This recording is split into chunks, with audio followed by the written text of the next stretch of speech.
Hello student. मैं रमाकांत स्वागत करता हूं आज की इस वीडियो में, जिसमें हम लोग डिस्कस करने वाले हैं जो बच्चे नवोदय एंट्रेंस एग्ज़ाम 2025-26 की तैयारी करना चाहते हैं, चाहे वो बच्चे क्लास 6 की तैयारी करना चाहते हैं या 9th की या फिर 11th की तैयारी करना चाहते हैं, तो वो बच्चे बैच में कैसे ज्वाइन हो सकते हैं और आपकी सही स्ट्रेटजी क्या होनी चाहिए जिसके आपका एग्ज़ाम निकल जाए। आज की इस वीडियो में हम लोग यही डिस्कस करने वाले हैं। जो मैं बैच लेकर आया हूँ, ये बैच फ्री है, निःशुल्क है। एकदम अच्छे तरीके से आप लोग टाइम टेबल अपना-अपना देख लीजिए और अपनी तैयारी में अभी से लग जाइए। क्लास 6 के फॉर्म आ चुके हैं, बाकी 9th एंड 11th के फॉर्म आने वाले हैं। फॉर्म से रिलेटेड मैंने वीडियो बना दिया है, फॉर्म कब आएगा और किस तरह से आप लोग उस फॉर्म को भरेंगे। बाकी जैसे ही फॉर्म आएगा मैं आपको वीडियो के माध्यम से इन्फॉर्म करूँगा, तब तक के लिए क्या करेंगे 9th और 11th वाले बच्चे तैयारी करते रहेंगे। अगर जो आपकी सोच ये है कि फॉर्म आने के बाद तैयारी करेंगे, तो आप लोग बहुत गलत सोच रहे हैं, क्योंकि तैयारी अगर जो अभी से नहीं करेंगे तो आपको दिक्कत होगा फिर। तो चलिए हम लोग स्टार्ट करते हैं आज का ये वीडियो और समझते हैं सारी चीज़ों को एकदम अच्छे तरीके से।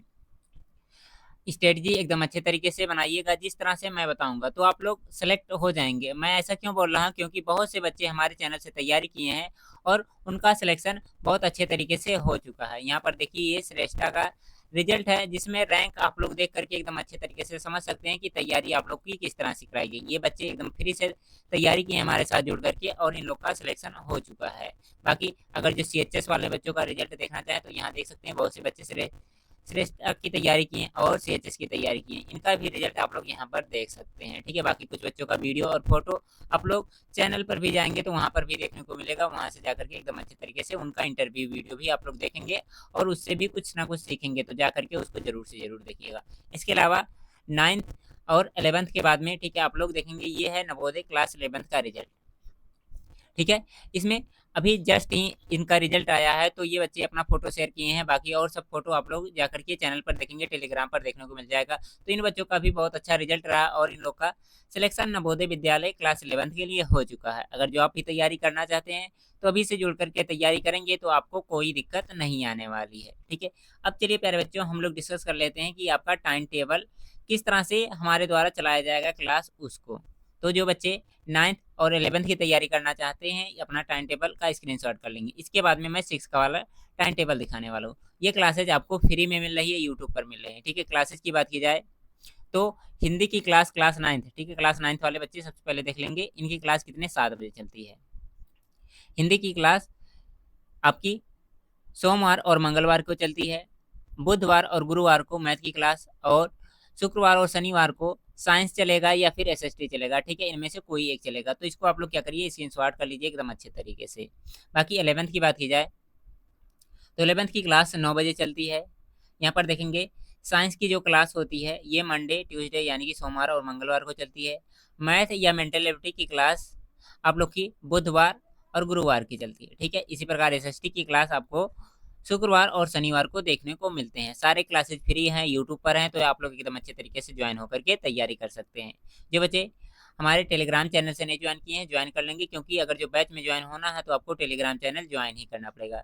उन सब का लिंक आपको वीडियो के डिस्क्रिप्शन बॉक्स में मिल जाएगा। और व्हाट्सएप ग्रुप से नहीं जुड़े हैं तो उनसे भी जुड़ जाइए, क्योंकि सारे नोटिफिकेशन टेलीग्राम और व्हाट्सएप ग्रुप पर ही दिए जाते हैं। इसके अलावा आप इंस्टाग्राम और फेसबुक भी चलाते हैं, तो उन सब का भी लिंक आपको वीडियो के डिस्क्रिप्शन बॉक्स में मिलेगा, वहाँ से जा करके ज्वाइन कर सकते हैं। इसके अलावा क्लास 6 वाले बच्चे अपना टाइम टेबल देख लेंगे। इनकी क्लासेस की बात की जाए तो इनकी मैथ की क्लास सोमवार और मंगलवार को चलती है, बुधवार और गुरुवार को हिंदी की क्लास, और शुक्रवार और शनिवार को मेंटल एबिलिटी की क्लास चलती है। तो ये बच्चे भी क्या करेंगे, अपना टाइम टेबल देख लेंगे। इनकी क्लासेस कितने 8 बजे डेली चलती है। अगर जो आपके भाई बहन हैं, ठीक है, छोटे, वो तैयारी करना चाहते हैं उनको भी बता सकते हैं। बाकी अगर जो आप लोग तैयारी करना चाहते हैं तो कर सकते हैं। बाकी 25 और 26 के अलावा अगर जो 26 और 27 वाले सेशन की तैयारी करना चाहते हैं तो इस क्लास को देख करके अभी से तैयारी कर सकते हैं, क्योंकि अगर जो सोचेंगे मात्र 1 साल में तैयारी किए कर लेंगे तो अच्छा नहीं होगा, ठीक है। बाकी अगर जो पीछे से भी कुछ कवर किए रहेंगे तो आप ही को लोग का फ़ायदा होगा।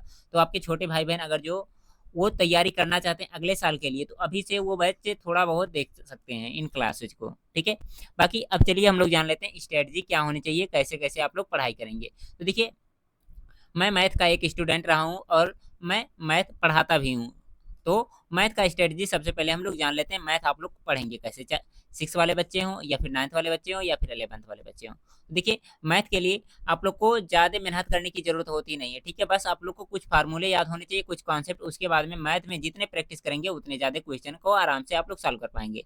सबसे बड़ी बात होती है मैथ में कैलकुलेशन सही होना। कैलकुलेशन के लिए आप लोग को बस प्रैक्टिस ज़्यादा से ज़्यादा करना होगा। अगर जो मैं कहूँ कि जिस बच्चे को मैथ कम आ रहा है, ठीक है? तो उसको क्या करना, प्रैक्टिस की ज़रूरत है, ठीक है? हर एक चीज़ प्रैक्टिस। अगर जो आपका टाइमिंग ज़्यादा लग रहा है क्वेश्चन को सॉल्व करने में, तभी आपको प्रैक्टिस की ज़रूरत है। मैथ में अगर जो कुछ भी कमी आपके अंदर है, तो जितने से ज़्यादा प्रैक्टिस से प्रैक्टिस कर सकते हैं, उतने ही आपके लिए फ़ायदा होगा। जो मैं क्लासेज़ लेता हूँ, इसमें जितने भी क्वेश्चन लिए जाते हैं, ठीक है? एक ही टाइप के 2-3 क्वेश्चन लिए जाते हैं। इससे फ़ायदा क्या होता है कि बच्चे के अंदर कॉन्सेप्ट क्लियर होने के साथ-साथ में उसका प्रैक्टिस भी होता है, ठीक है? तो अगर जो आपके पास कोई एक्स्ट्रा बुक भी नहीं है, तब भी आप लोग क्या कर सकते हैं, मैथ यहाँ से एकदम अच्छे तरीके से कवर कर सकते हैं, क्योंकि प्रैक्टिस के साथ-साथ में हम लोग क्या कर रहे हैं, क्वेश्चन की संख्या ज़्यादा से ज़्यादा कवर अप कर रहे हैं, ठीक है? इसके अलावा अगर जो आपके पास बुक है, तो बुक को भी फॉलो करते रहिएगा, ठीक है? अब देखिए, पढ़ाई की बात की जाए, तो पढ़ाई में आप लोग क्या करेंगे, सबसे पहले तो आपका प्रायोरिटी होना चाहिए एनसीईआरटी, ठीक है? अगर जो आप लोग एनसीईआरटी पढ़े बिना सोच रहे हैं कि आप लोग का सिलेक्शन एकदम अच्छे तरीके से हो जाएगा, तो बहुत गलत सोच रहे हैं, ठीक है? क्योंकि एनसीईआरटी के बहुत से क्वेश्चन एज़ इट इज़ आपके एग्ज़ाम में देखने को मिल जाते हैं, चाहे 6 वाले बच्चे हों, चाहे 9th वाले बच्चे हों, 11th वाले बच्चे हों। एनसीईआरटी से क्या करेंगे आप लोग, कॉन्सेप्ट क्लियर करेंगे और साथ ही साथ में उसके प्रॉपर्टी वगैरह या फिर जो कुछ भी एमसीक्यू क्वेश्चन है, उनको सॉल्व करेंगे। ऐसा नहीं क्वेश्चन नहीं सॉल्व करेंगे, क्वेश्चन भी सॉल्व करेंगे। इसके अलावा आप लोग क्या करिए, कोई नवोदय का अच्छा-सा बुक ले लीजिए, ठीक है? जिसमें एरर वगैरह कम हो, ठीक है? हालाँकि मैंने नवोदय का पिछले साल बुक का वीडियो बनाया था कि कौन-सा बुक लेना चाहिए, किस तरह से बुक होना चाहिए, ठीक है? सारी चीज़ें। मैं इस बार भी वीडियो बनाऊँगा, बस परेशान होइए, कुछ दिन की बात है, ठीक है? बाकी जो बच्चे ले लिए हैं, अच्छी बात है, ठीक है? तो बुक ले लीजिए। सबसे पहले एनसीईआरटी का क्या करिए, पहला चैप्टर पढ़ लिए हैं, ठीक है? अब इसके बाद में क्या करेंगे, इस क्वेश्चन को क्या करेंगे, पहले चैप्टर में देखेंगे जो आपने नवोदय के लिए लिया है, ठीक है? इसके क्वेश्चन का प्रैक्टिस करना स्टार्ट कर देंगे, ठीक है? अब इससे फ़ायदा क्या होगा, कॉन्सेप्ट आप लोग एनसीईआरटी से सीखे रहेंगे और क्वेश्चन की संख्या आप लोग यहाँ से ज़्यादा कवर करते रहेंगे। तो आपको बहुत अच्छे तरीके से आइडिया लगता जाएगा और क्वेश्चन के साथ-साथ कॉन्सेप्ट भी क्लियर होगा। इसके अलावा पीवाईक्यू क्वेश्चन, ठीक है? पीवाईक्यू क्वेश्चन भी करते रहिएगा, ठीक है? हमारी कोशिश रहेगी कि पीवाईक्यू क्वेश्चन हम लोग कराएँ, ठीक है? और कराएँ क्या, हर बार कराते हैं, तो इस बार भी कराएँगे। इससे क्या होता है, पीवाईक्यू क्वेश्चन करने से तो आपके अंदर ये डेवलप होता है कि क्वेश्चन किस तरह से पूछे गए पिछले साल और इस बार क्वेश्चन आएँगे तो इनको कैसे कम टाइम में अटेम्प्ट करना है, ठीक है? ये आपका पीवाईक्यू क्वेश्चन से फ़ायदा होगा। इसके अलावा टेस्ट, ठीक है? अब टेस्ट देखिए, टेस्ट के लिए हम लोग डेली आपका टेस्ट तो हो नहीं पाता क्योंकि अगर जो ऑफ़लाइन क्लासेज़ होती हैं तो वहाँ पर पूछताछ के दौरान टेस्ट होता रहता है, ठीक है? Oral test. बाकी यहाँ पर हम लोग की जो 3-4 चैप्टर कवर हो जाएँगे, उसके बाद में हमारा टेलीग्राम पर टेस्ट भी होगा, ठीक है? या फिर यूट्यूब पर टेस्ट होगा, जहाँ भी हो सकता है गूगल फॉर्म के द्वारा टेस्ट होगा, तो वहाँ पर आपको टेस्ट भी कराए जाएँगे। ये सारी चीज़ें आपको फ्री में यहाँ पर मिलने वाली हैं, ठीक है? तो मैंने बताया कि सबसे पहले आप लोग क्या करेंगे, मैथ की क्लास अटेंड करनी है। मैथ की क्लास अटेंड होने के बाद में आप लोग क्या करेंगे, एनसीईआरटी बुक पर फ़ोकस करेंगे। एनसीईआरटी बुक कवर होने के बाद में नवोदय के लिए, एनवीएस के लिए जो कुछ भी आपने बुक लिया, ठीक है? उसके क्वेश्चन का प्रैक्टिस करेंगे, ठीक है? और आप लोग कोशिश करिएगा केवल एक ही बुक फ़ॉलो करिएगा, ऐसा नहीं 3-4 बुक ले लीजिएगा। अभी शुरुआत के दौरान में आपको 3-4 बुक फ़ॉलो करने की ज़रूरत नहीं है, ठीक है? एनसीईआरटी और नवोदय के लिए अगर जो आपके पास कोई सुविधा है, लेने की पैसा है तो लीजिए। अदरवाइज़ हमारा क्लास ही आपके लिए सफिशिएंट है, ठीक है? यहाँ से अगर जो जितने क्वेश्चन कराए जा रहे हैं, कवर किए रहेंगे तो आपका बहुत फ़ायदा होगा। अब हिंदी की बात की जाए तो हिंदी में आपको हिंदी पढ़ाते हैं सुग्रीव सर, चाहे 9th का हो चाहे या फिर 6 का हो, 11th वालों में हिंदी नहीं पूछा जाता है, ठीक है? अब हिंदी में जो 6 वाले बच्चे होते हैं इनके वोकैब से क्वेश्चन आते हैं और गद्यांश से आता है। बाकी 9th वाले बच्चों में ठीक है बहुत तरह के टॉपिक हैं, ठीक है? वाक्यांश है, शुद्ध अशुद्ध है, ठीक है? बहुत तरह के क्वेश्चन हैं। तो वहाँ पर आपको क्या कराया जाता है, ट्रिक के माध्यम से हिंदी को याद भी कराया जाता है। जैसे पर्यायवाची शब्द हुआ तो उसको ट्रिक के माध्यम से याद कराया जाएगा, विलोम शब्द उनको रिलेट करके याद कराया जाएगा, चाहे इंग्लिश की बात हो, चाहे हिंदी की बात हो। तो ये सारी चीज़ें आपको सुग्रीव सर पढ़ाएँगे, जब उनका क्लास आप लोग अटेंड करेंगे तब आपको आइडिया लगेगा। इसके बाद में आता है आपका मेंटल एबिलिटी।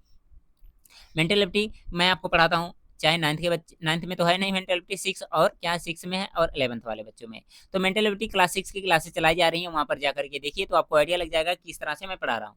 बाकी 11th के लिए अभी क्लासेस स्टार्ट नहीं हुए हैं, जैसे ही फॉर्म आएगा मैं मैथ के साथ-साथ में मेंटल एबिलिटी भी आपको पढ़ाने लगूँगा 11th वाले बच्चों के लिए, ठीक है? अब इसके बाद में बच रहा साइंस, ठीक है? साइंस और एसएसटी। अब देखिए साइंस और एसएसटी जो बच्चा एकदम अच्छे तरीके से अटेम्प्ट करेगा, अच्छे से क्वेश्चन करेगा, उसी का सिलेक्शन हो पाएगा क्योंकि हिंदी और जो अदर सब्जेक्ट हैं, उनमें क्या करते हैं बच्चे बहुत अच्छे तरीके से परफॉर्मेंस करते हैं, उनका बहुत अच्छा रहता है। लेकिन साइंस जो है ये सीखने वाला सब्जेक्ट है। जब तक आप लोग इसको सीखेंगे नहीं तब तक आप लोग क्वेश्चन को एकदम अच्छे तरीके से अटेम्प्ट नहीं कर पाएँगे और क्वेश्चन को एग्ज़ाम में जब देखेंगे तो आप लोग का दिमाग ही नहीं काम करेगा, ये क्वेश्चन आ कहाँ गया है। ठीक है? तो इसके लिए क्या करिए, आप लोग क्लास अटेंड करते रहिए, ठीक है? अगर जो आप लोग पिछला क्लास करना चाहते हैं, पिछले साल आपको एसके सर पढ़ाए हैं, ठीक है? उसको अटेंड कर सकते हैं। बाकी अगर जो लाइव क्लास इस बार अटेंड करना चाहते हैं, तो सुग्रीव सर का अटेंड कर सकते हैं। क्लास में आप लोग को क्वेश्चन किस तरह से देखने को मिलेगा, सबसे पहले आपको क्वेश्चन पढ़ाया जाएगा, ठीक है? क्वेश्चन एमसीक्यू बेस कराए जा रहे हैं, ठीक है? बाकी थ्योरी बेस अगर जो आप लोग कहेंगे तो थ्योरी बेस भी क्लासेस चलाए जाएँगे, ठीक है? बोर्ड के अकॉर्डिंग। तो देखिए क्वेश्चन जब सुग्रीव सर लेकर आते हैं तो एक क्वेश्चन लेकर आएँगे, अब इसमें क्या होंगे 4-4 ऑप्शन दिए रहेंगे, ठीक है? क्या रहेंगे 4 ऑप्शन रहेंगे। अब सबसे पहले क्वेश्चन का आपको पढ़कर बताएँगे कि क्वेश्चन का है क्या रहा है, इनको समझना कैसे है, ठीक है? क्वेश्चन को सॉल्व कैसे करना है। अब उसमें जो ऑप्शन सही है, ठीक है? बाकी और सब ऑप्शन गलत कैसे हैं, ठीक है? क्यों गलत हैं? इसका आंसर क्या हो सकता है? उन सब के बारे में भी डिस्कस करेंगे। तो इससे क्या होता है, कॉन्सेप्ट भी आपका साथ-साथ में क्लियर होता रहता है, ठीक है? तो साइंस को आप लोग अगर जो आप लोग थ्योरी नहीं पढ़ पाएँ, तो यहाँ पर एमसीक्यू क्वेश्चन सॉल्व करने के साथ-साथ में, ठीक है? एमसीक्यू क्वेश्चन जब सॉल्व कराया जा रहा है, तब आपको आइडिया लग जाएगा कि इसका कॉन्सेप्ट क्या होगा, कॉन्सेप्ट भी बताया जा रहा है, ऐसा आप लोग मान सकते हैं। और अगर जो आप लोग बुक से पढ़ाई कर रहे हैं, तो बहुत अच्छी बात है। एनसीईआरटी बुक सबसे पहले पढ़ लीजिए एकदम अच्छे तरीके से। उसके बाद में क्या करिए, अपने बुक में जितने भी क्वेश्चन हैं, उसको बार-बार रिवाइज़ करते रहिए। देखिए, जो मैथ है वो आपके प्रैक्टिस पर डिपेंड करता है। जितने प्रैक्टिस करेंगे उतने अच्छा आपका मैथ होता जाएगा। मैथ हो गया या फिजिक्स का न्यूमेरिकल या डेरिवेशन हो गया। जितने प्रैक्टिस उतने अच्छा। और साइंस और सोशल साइंस जो है या फिर एसएसटी जीके हैं, ये जितनी बार आप लोग रिवीजन करेंगे, जितनी बार आप उसको रिवाइज़ करेंगे, उतने अच्छे से क्लियर होता जाएगा। अगर जो सोच रहे हैं कि एक बार पढ़ने से हमारा सब कुछ कॉन्सेप्ट क्लियर हो गया, तो आप लोग गलत सोच रहे हैं। अगर जो कोई बच्चा ऐसा भी कहता है कि हम लोग एक ही बार पढ़ते हैं, सब कुछ याद होता है, तो समझिए वो आपको बेवकूफ़ बना रहा है, ठीक है? तो आप लोग किसी के बहकावे में आकर के ऐसा मत सोच लीजिएगा कि वो एक ही बार पढ़ेगा तो हम भी एक बार पढ़ेंगे, ठीक है? ऐसा बिल्कुल भी नहीं, सबका माइंड अलग तरह से है, ठीक है? सबकी सोचने की क्षमता अलग होती है। तो आप लोग क्या करेंगे, दूसरे को नहीं देखेंगे कि वो कम पढ़ रहा तो हम कम पढ़ेंगे, ठीक है? आपकी जितनी कैपेसिटी है उतना पढ़िए, अगर जो ज़्यादा पढ़ सकते हैं तो ज़्यादा पढ़िए, कम पढ़ सकते हैं तो कम पढ़िए, ठीक है? बस आप लोग कंटिन्यू पढ़ते रहिए, ठीक है? अगर जो सोच रहे हैं कि बाद में अभी जब फॉर्म आ जाएगा तब तैयारी करेंगे, तो आप लोग गलत सोच रहे हैं क्योंकि फॉर्म आने के बाद में का टाइम कहाँ मिलता है? टाइम कब मिलेगा तो आप लोग का माइंड फिर इधर-उधर जाएगा कि हम लोग एकेडमी की तैयारी करें या फिर नवोदय की तैयारी करें। अगर जो कुछ सिलेबस आप लोग अभी से दोनों का कवर किए रहेंगे, तो आप लोग एकदम अच्छे तरीके से एग्ज़ाम को क्वालीफ़ाई कर सकते हैं, ठीक है? उम्मीद करते हैं प्यारे बच्चों जितने भी पॉइंट मैंने आपको एकदम अच्छे तरीके से समझाया है, बहुत अच्छे तरीके से समझ में आया होगा। अगर जो समझ में आया है, तो वीडियो को लाइक करिएगा और अपने दोस्तों के पास में शेयर करिएगा। क्लासेस सारी फ्री हैं, टाइम टेबल मैंने दिखा दिया 6 का और 9th का और 11th का भी। तो आप लोग नोट करना चाहें तो नोट भी कर सकते हैं, ठीक है? बाकी अगर जो कोई चीज़ आपको नहीं समझ में आई है, तो उसके लिए कमेंट बॉक्स खुला है, कमेंट बॉक्स में आप पूछ सकते हैं, ठीक है? या फिर कोई सजेस्ट करना चाहते हैं कि इसके बारे में वीडियो लेकर आइए, तो मैं आप लोग कहेंगे तो उसके लिए मैं वीडियो लेकर आऊँगा। बाकी कमेंट बॉक्स में बताइएगा कि कौन-कौन से बच्चे हमारे साथ नवोदय की तैयारी करना चाहते हैं क्लास 6, 9th या फिर 11th के लिए। बाकी अगर जो आपके छोटे भाई-बहन अगले साल की तैयारी करना चाहते हैं, तो वो बच्चे भी इसी समय से क्या कर सकते हैं, तैयारी कर सकते हैं, बैच को देख सकते हैं एकदम अच्छे तरीके से। ओके, बाय-बाय प्यारे बच्चों।